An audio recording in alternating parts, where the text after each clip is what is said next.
So here's problem number 2 from the 2006 AP Calc AB exams. This is a calculator question, and they tell us in a certain town there's an intersection and cars are going to turn left at a rate of L of t cars per hour. And this graph holds this function, holds this rate of change, holds from t equals 0 to t equals 18, and t is being measured in hours. And then they've given us a graph of L of t right here. So what I'm going to start with here is I'm just going to start by labeling my axes. 0 to 18, those t values are measured in hours, and then the value of the function, the units on that, L of t, would be cars per hour. So this is being measured in cars per hour. So you should be able to look at the graph and say, okay, well, at the t value of 4, I have a little bit over 100 cars per hour turning left at the intersection there. What we want to do in part A is we want to figure out, to the nearest whole number, how many cars are going to turn left at the intersection over the course of this entire time frame from t equals 0 to t equals 18. Well, if we integrate a rate of change, the rate of change has units right here measured in cars per hour, and then the differential, the dt, would actually have units measured in hours. The differential has the same units as you have on your x-axis, or in this case your t-axis. So when you take the product of these two pieces, you end up with a result that's going to depend on just cars. We want to figure out how many cars go through this intersection left over the course of the time frame from t equals 0 to t equals 18. So if we just do the integral from 0 to 18, we're going to have our result. And this is a calculator question, so don't waste your time doing this, trying to do this integral by hand. You're not going to get anywhere with that. You want to graph this on the calculator, so I've already tossed this into my calculator. Now the one thing that I see people mess up from time to time when they toss an expression like this into the calculator, this exponent would indicate that our sine function is being squared. Well, in the calculator, we're going to have to get our sine function in a set of parentheses that are then going to in turn have to be squared. And I've already changed my window settings, so I basically have the same picture that they provided us with. So I changed x min to 0, x max to 18, and then I'm looking at 0 up to about 250 on my y-axis here. We want to figure out how many cars turn left over the course of the time frame from 0 to 18. Now I am doing this integral from the graph screen, so I'm going into the calculate menu. I'm going to grab option 7 on my TI-83. I'm going to manually type in my lower limit, which is 0. I'm going to manually type in my upper limit, which is 18. Calculator is going to show us the area that corresponds to the integral we're evaluating, and this is the result for it, and we just want to round that to the nearest whole number. So we have 1,658 cars turning left at this intersection over the course of this 18-hour stretch. In the second part of this, they say that engineers are going to consider restrictions if L of t is above 150 cars per hour. We want to find all values of t for which L of t is above 150, and then compute the average value of L over that time interval, and then indicate units of measure. Well, if you look at the graph that they're providing us with, you can kind of come across at this y value of 150 and say, well, it would appear that the only times the number of cars turning left at this intersection is going to exceed 150 cars per hour would be from this time, so sometimes slightly above 12, until this time, which would appear to be slightly below 17. Now this is a calculator question, so I'm going to actually figure out what those intersections are on my calculator. I'm going to graph that line that I put dashed on my screen there.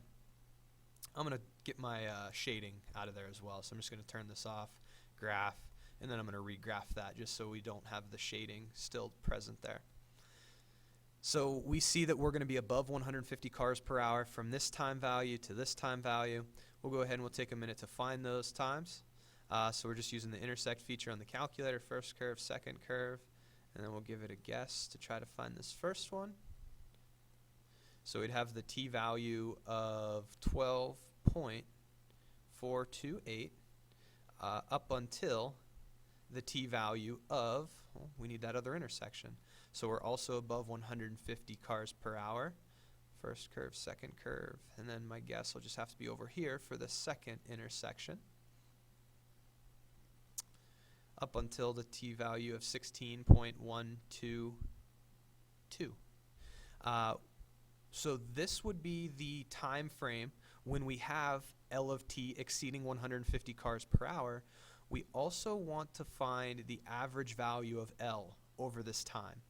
So the average value of a function is going to be found by integrating your function across the appropriate values, and in this case we want it from the t value where we first have the number of cars turning left being 150 till the end of that time frame, and we're going to put our function L of t here. But you're going to multiply this by 1 over this difference. Whoops, sorry about that.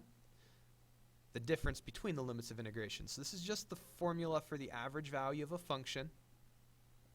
I'm applying it to the function L of t, and I'm applying the endpoints, the limits of integration, that we just determined for the first portion of part B. So this is just going to kind of be all computational stuff. I'm going to turn this graph off, get rid of this graph at this point. I'm going to do this integral from the graph screen. So if I do my integral from 12.428 up until 16.122, that'll give me 736.64781. I'm just going to jot that down. And I would just have to this is just the value of the integral. I haven't taken into account this yet. So I'm going to have to multiply this by 1 over that value, or basically divide by 16.122 minus 12.428. And so if we go back to the home screen, we'll quickly get this result. So 736.64781 divided by that difference. So just watch the grouping symbols there.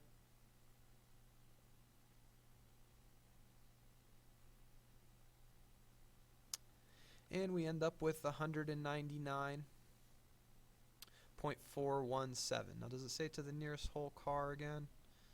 No, it says the average value, so we would have about 199.417. The units here, they do ask for, right? So we'll kind of analyze those real fast. The product here, cars per hour times hours, this is going to have units of cars. But both of these are measured in hours, and since those are in the denominator, the result on this calculation is actually going to be cars per hour. And that should make sense. We're trying to find the average value of the function L of t, so the units on this result should be the same as the units on L of t, which is cars per hour. Yeah, everything seems to go well. And then the last part here, they tell us that engineers are going to install a signal if there's a 2-hour time frame when the product of the total cars turning left and the total number of oncoming cars traveling straight through the intersection is greater than 200,000. They tell us in every 2-hour time frame there are going to be 500 cars going straight through the intersection. Do we need a traffic signal at this intersection? Well, if there's any 2-hour time frame where the product of 500 and the total number of cars across a 2-hour stretch that turn left at this intersection, if there's any 2-hour time frame where 500 times the total number of cars that turn left exceed this, we're going to need a signal. So what I'm looking at here is I'm saying, well, the most cars turning left, the peak traffic flow here happens at this time. If I go 1 hour back to the left and I go 1 hour over to the right, now I've probably included too much area here, right? I have more than a 2-hour stretch along my t-axis. But if I go 1 hour to the left of this time, 1 hour to the right of this time, this 2-hour stretch is going to be when the most cars are turning left at this intersection over the course of this time frame from 0 to 18. So what I'm going to do is I'm going to break out my calculator here for this, and I'm going to figure out what this peak value is. So I'm going to go ahead and find that maximum real fast. So I'm just going to go to the left of that max. I'm going to go to the right of that max. I'm going to give the calculator a guess. And I'm going to go 1 hour down from this and 1 hour up from this. So I'm going to see what's going on the interval 13.294 up until 15.294, right? 1 hour to the left of the peak traffic flow, 1 hour to the right of the peak traffic flow. That's going to give me a 2-hour time frame. I want to figure out how many cars go through turn left at the intersection over the course of this time frame. So we're going to do another integral on the calculator here. The value of this integral is going to indicate how many cars turn left from this time to this time. This should be the 2-hour time frame that contains the most cars turning left. And we'll go ahead and we'll figure out what that is. So I'm going to go into the calculate menu one more time here, grab my integral feature. My lower limit is going to be 13.294. My upper limit is going to be 15.294. So the value of this is 435.84. That's going to be the total number of cars that turn left over the course of this 2-hour time frame. Now if we take the product of that total number and the total number that are going straight through the intersection, so 500 and this value, you can do this on the calculator, or you realize this is above 400, so you can kind of guess that the product is going to be greater than 200,000. We definitely do have a product of more than 200,000 over the course of this 2-hour time frame that the peak traffic flow occurs at. Therefore, yes, we would need a signal. I'm not going to take the time to write all of that out on my screen here, but that would be your explanation and the conclusion.